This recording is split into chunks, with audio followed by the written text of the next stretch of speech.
가지고 대주제 앞에 선 신자의 길이라는 제목의 말씀 함께 나누겠습니다. 사도들이 서 있는 곳은 사내들인 공회입니다. 막강한 힘과 권력을 가진 그런 기관 앞에 지금 사도들이 서 있습니다. 그런데 그 힘 앞에 서 있는 사도들은 학문이 없는 그런 범인에 불과합니다. 지극히 평범한 사람이라는 거죠. 파도가 치면 치는 대로 그렇게 흘러가는 그런 평범한 힘없는 인생들입니다. 그런데 담대하죠. 판단하라는 것입니다. 하나님 앞에서 너희 말을 듣는 것이 옳은가, 아니면 하나님 말씀을 듣는 것이 옳은가. 우린 우리가 본 것, 들은 것 말하지 않을 수 없노라. 너무너무 담대한 모습으로 공회 앞에 서 있는 사도들의 모습을 성경은 우리에게 그림처럼 보여줍니다. 그래서 우리는 이런 사도들의 모습을 보며 참 대단하다. 어떻게 이렇게 신앙의 결기가 대단할까? 용기가 참 대단하다. 우린 이렇게 이 본문을 보곤 합니다. 그런데 본문 속에서 우리가 더 중요하게 보아야 할 것은 어떻게 그런 자들이 되었는가?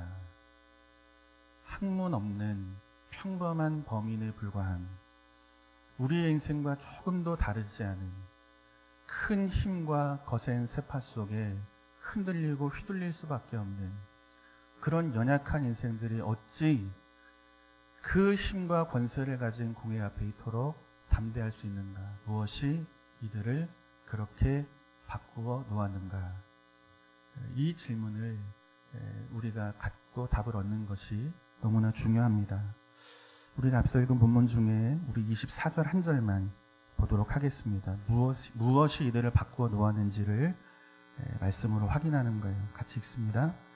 그들이 듣고 한 마음으로 하나님께 소리를 높여 이르되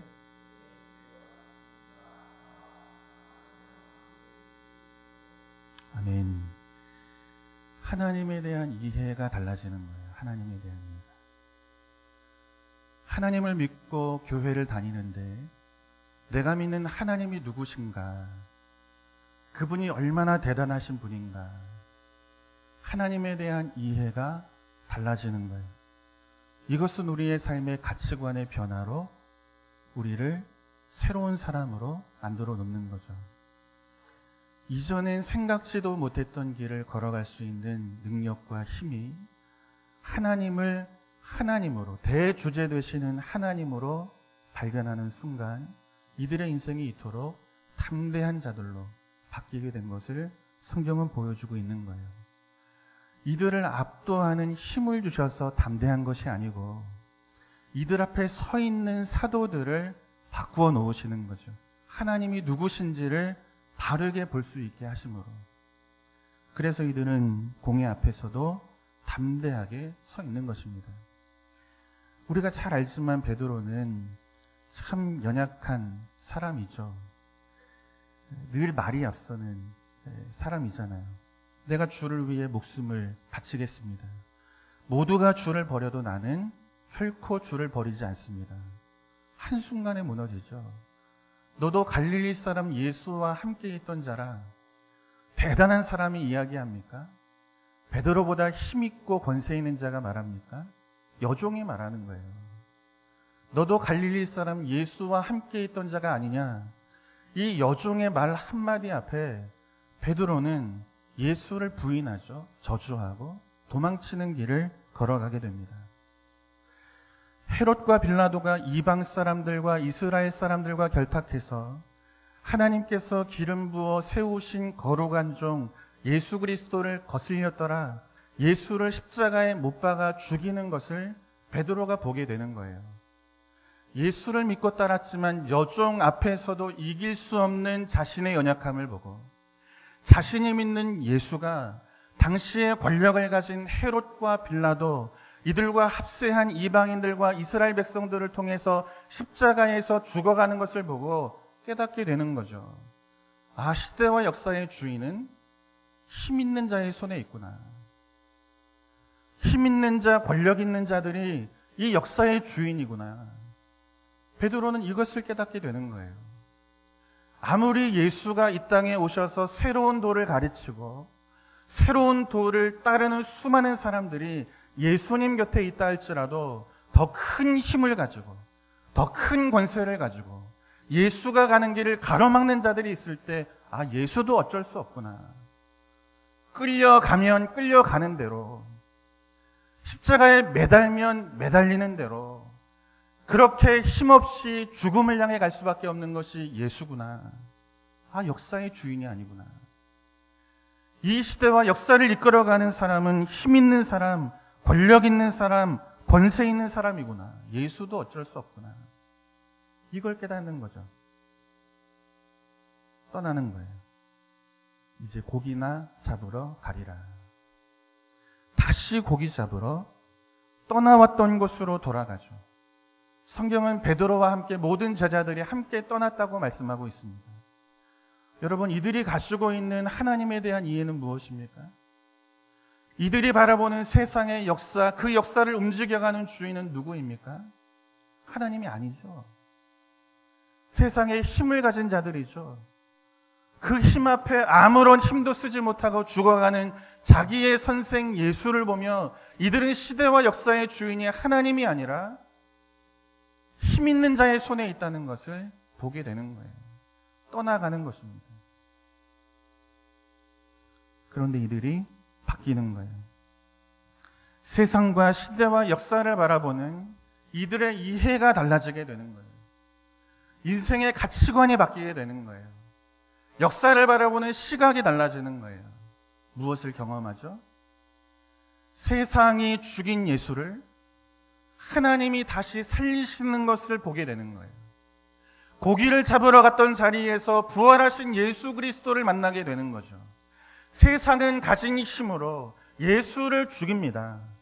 그러나 죽은 예수를 더 큰 힘으로 살려내시는 하나님의 역사를 예수의 부활을 통해 바라보게 되는 거죠. 세상의 권력자들보다 더 큰 힘을 가진 자들이 있을까?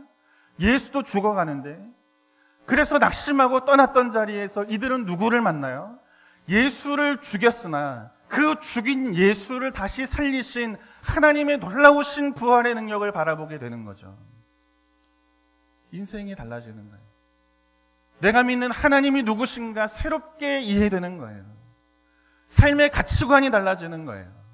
역사의 주인은 힘 있는 자들의 손에 있지 않고 죽은 자를 살려내시는 대주제가 되시는 내 하나님께 있다는 것을 이들이 그 자리에서 확인하고 보게 되는 것입니다. 그 어떤 세상의 권세도 하나님의 권세를 이길 수 없고 가로막을 수 없다는 것을 이들이 보게 되는 것입니다. 이것을 본 베드로와 요한의 가치관이 달라지는 거예요. 인생과 역사를 이해하는 이들의 생각이 달라지는 거예요. 담대하게 역사의 주인 되시는 대주자가 되시는 주님을 의지하여 담대하게 권력자들 앞에서도 말하는 거죠. 판단하라. 하나님 앞에서 너희의 말을 듣는 것이 옳은지 하나님 말씀을 듣는 것이 옳은지 판단하라. 담대하게 말하고 있는 것입니다. 여러분, 무엇이 이들을 바꾸어 놓습니까? 힘을 주셔서 바꾼 것이 아니고 하나님이 누구신지를 알게 하심으로 이들을 바꾸어 놓으시는 거예요. 여러분, 우리 하나님은 역사의 주인 되시는 대주제가 되시는 하나님이신 줄로 믿습니다. 그분의 힘과 계획과 권세를 꺾을 자는 아무도 없는 줄로 믿습니다. 여기에서 우리가 갖는 담대함이 있는 줄로 믿습니다. 우린 이러한 베드로와 요한의 이 변화된 모습을 통해서 신자가 가야 할 길이 어떤 길인지를 확인하게 됩니다.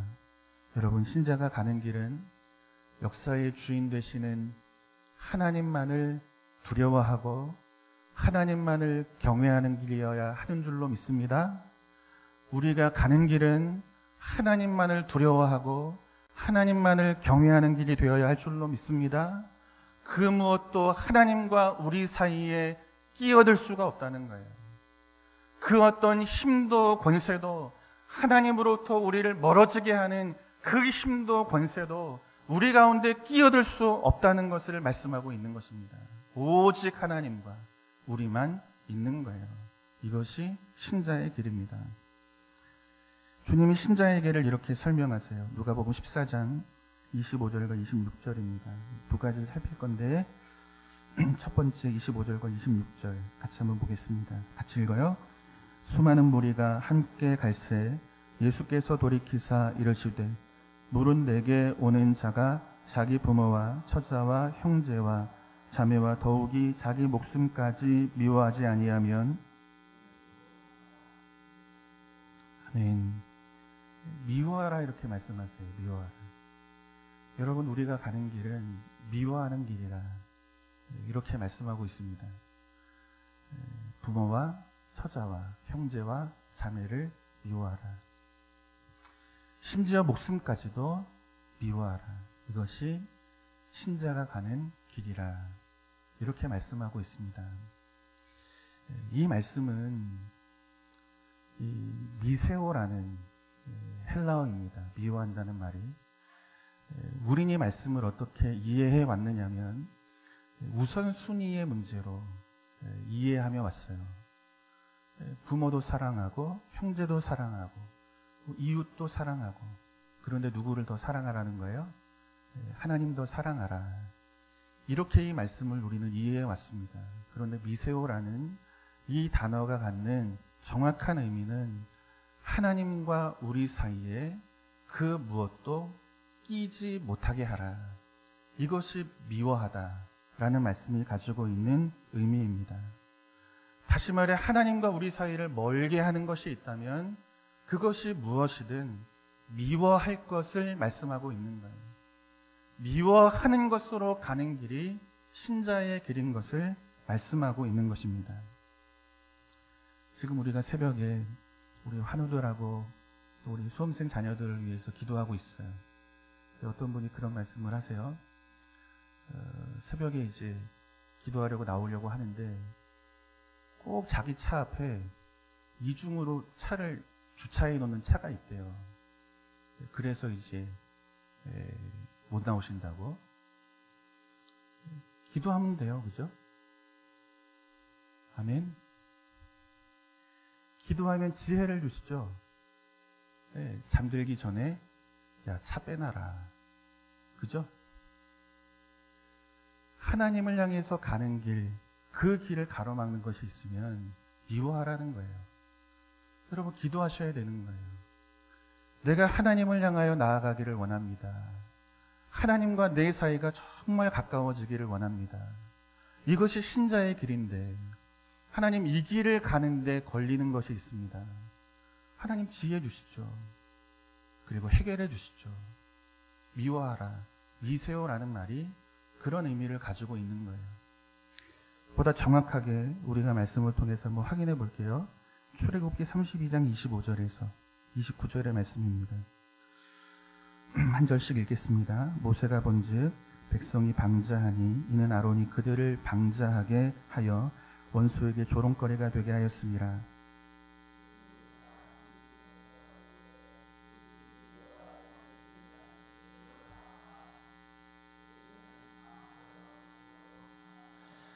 모세가 그들에게 이르되 이스라엘의 하나님 여호와께서 이렇게 말씀하시기를 너희는 각각 허리에 칼을 차고 진 이 문에서 저 문까지 왕래하며 각 사람이 그 형제를 각 사람이 자기의 친구를 각 사람이 자기의 이웃을 죽이라 하셨느니라.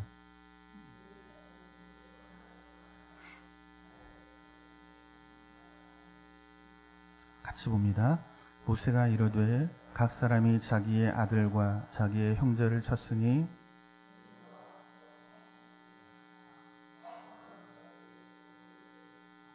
아멘. 출애굽한 이스라엘 백성들이 시내산 아래 도착하죠. 산에 올라갔는데 모세가 내려올 기미가 보이지 않습니다. 뭘 만듭니까? 금으로 송아지를 만들죠. 절하는 거예요. 우리를 애굽에서 인도해낸 우리 하나님이라. 하나님과 이스라엘 백성들 사이에 그 무엇도 있을 수 없는 거예요. 이것이 신자가 걸어가는 믿음의 길인 것입니다. 그런데 지금 하나님과 이스라엘 사이에 무엇이 들어왔어요? 우상이 들어오게 되는 거죠.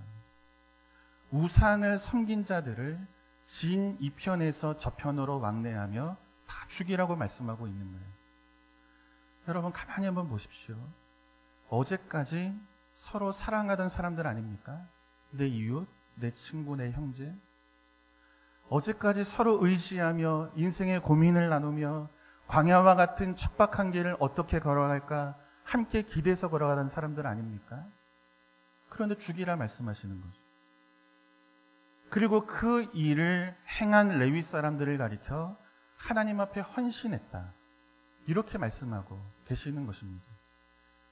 우리 마음으로는 참 받기 어렵고 힘든 말씀이죠. 왜냐하면 헌신이라는 말이 어떤 의미인지를 모르기 때문에 그렇습니다. 헌신이라는 말은 레위인들이 하나님께 헌신했다는 것은 죽였고 심판했다는 의미가 아니에요. 여기서 말하는 이 헌신이라는 말은 밀르우라는 히브리어입니다. 뜻은 채우다, 충만하게 하다, 이런 뜻을 가지고 있는 거예요.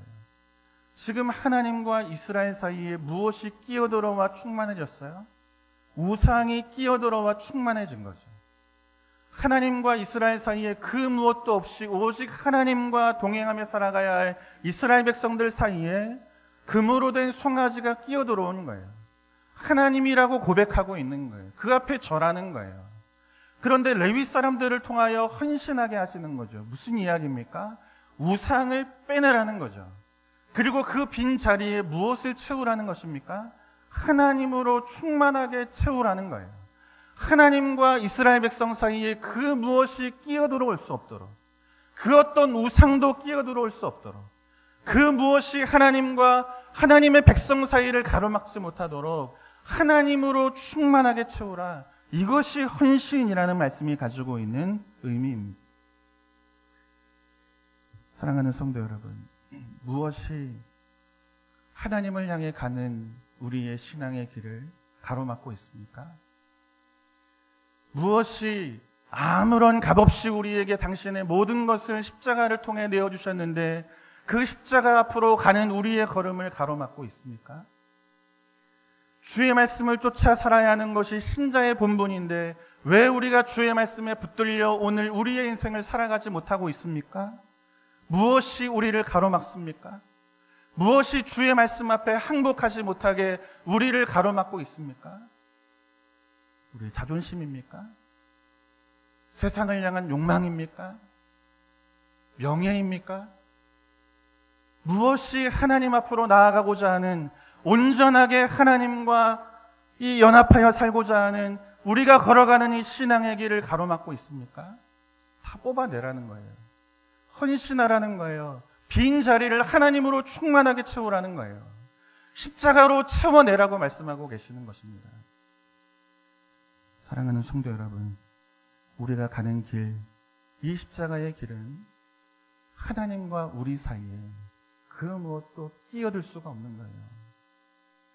그 길을 가로막는 우리의 자존심이 있다면, 이 알량한 세상에 명예가 있다면 여러분 다 걷어내셔야 합니다. 그리고 그 안을 예수의 십자가의 은혜로 충만하게 채우셔야 합니다. 그래야 우리는 이 길을 갈 수가 있는 거예요.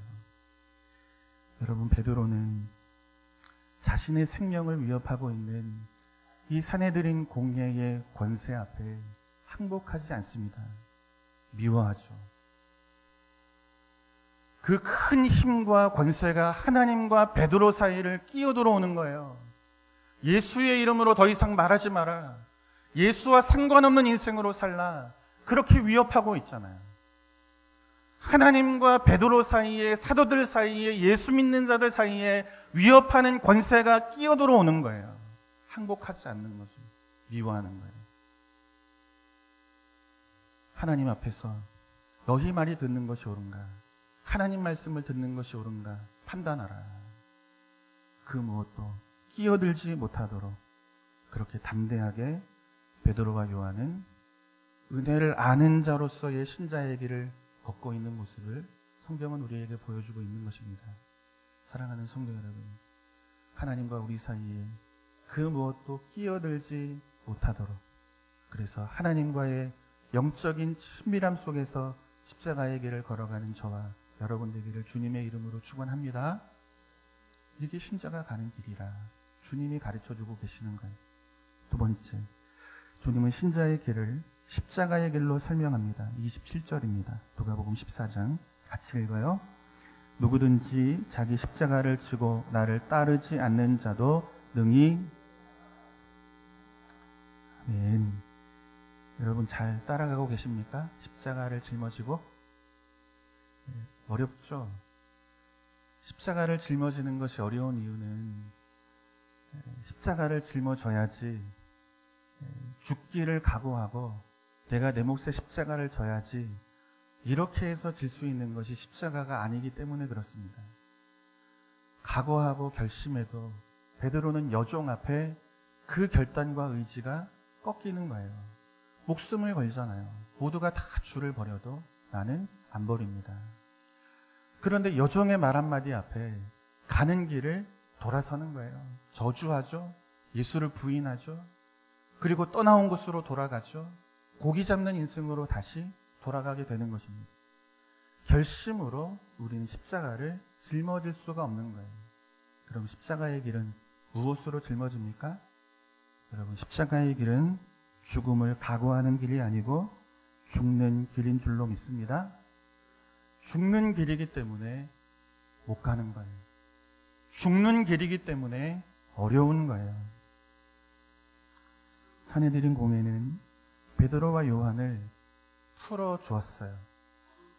그런데 그들이 가지고 있는 힘과 권세는 언제든 마음만 먹으면 다시 잡아올 수 있는 거예요.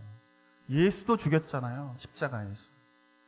마음만 먹으면, 결심만 하면 다시 붙잡아서 죽일 수 있는 힘과 권세가 산헤드린 공회에 있는 것입니다.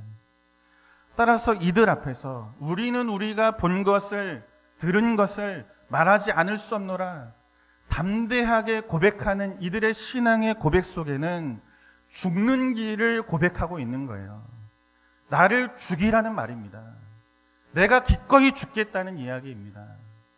그 힘과 권세로 내 생명을, 예수의 생명을 뺏은 것처럼 뺏기를 원한다면 빼앗아 가라는 이야기입니다. 죽는 길인 거예요. 죽음을 각오하는 길이 아니고 죽는 길을 걸어가고 있는 것입니다.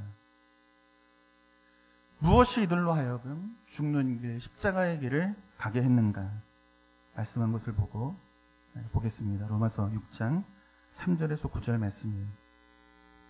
무엇을 보았기에 죽는 길을 이들은 가는가? 한 절씩 보겠습니다. 무릇 그리스도 예수와 합하여 세례를 받은 우리는 그의 죽으심과 합하여 세례를 받은 줄을 알지 못하느냐?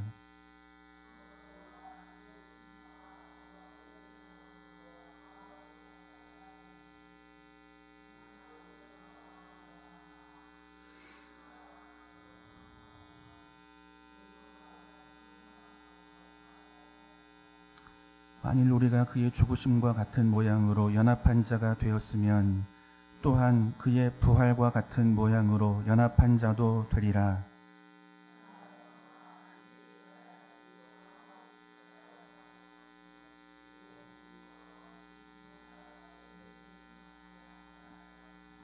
이는 죽은 자가 죄에서 벗어나 의롭다 하심을 얻었음이라.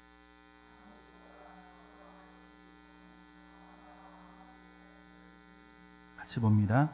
이는 그리스도께서 죽은 자 가운데서 살아나셨음에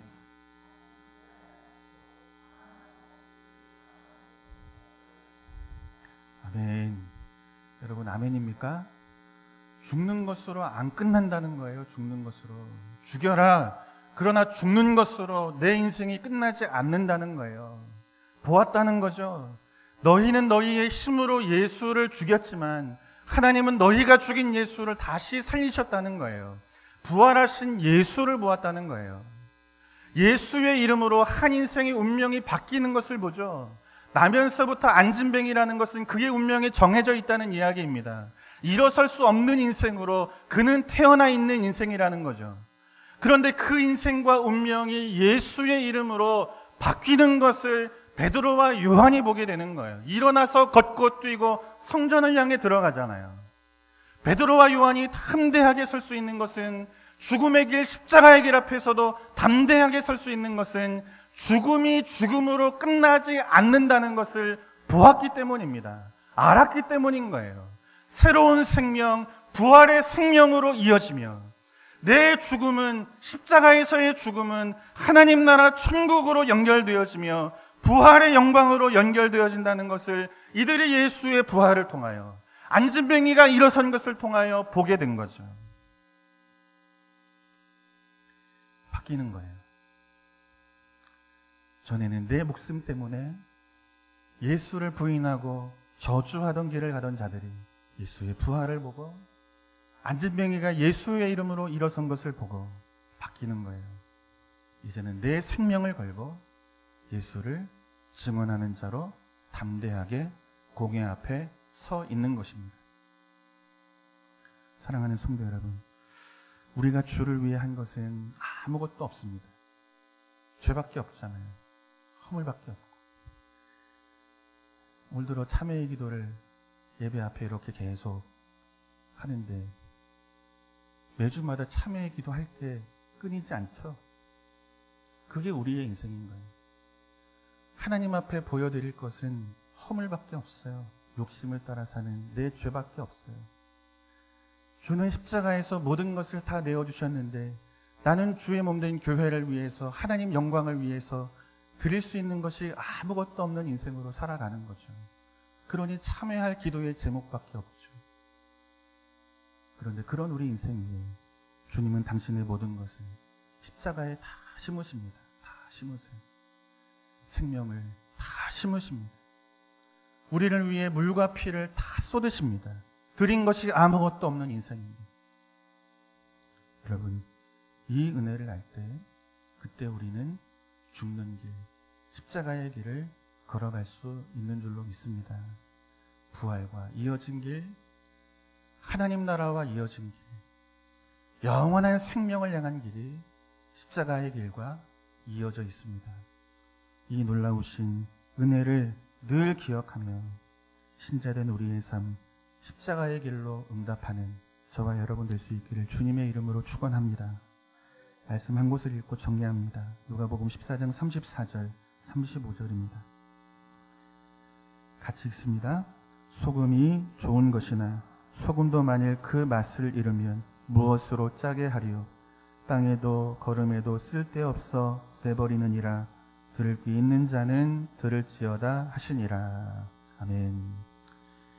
예수의 제자로 사는 길은 어렵습니다. 그런데 어려워서 피한다면 우리는 맛을 잃은 소금이 되는 길을 가게 되어 있습니다. 어렵지만, 힘들지만 죽는 길, 십자가의 길을 하나님이 우리 앞에 예비하신 영원한 나라, 그 부활의 생명을 바라보며 물러서지 않고 담대하게 십자가의 길을 걸었던 베드로와 요한처럼 그렇게 담대히 이 길을 걸어갈 수 있는 저와 여러분 되기를 주님의 이름으로 축원합니다.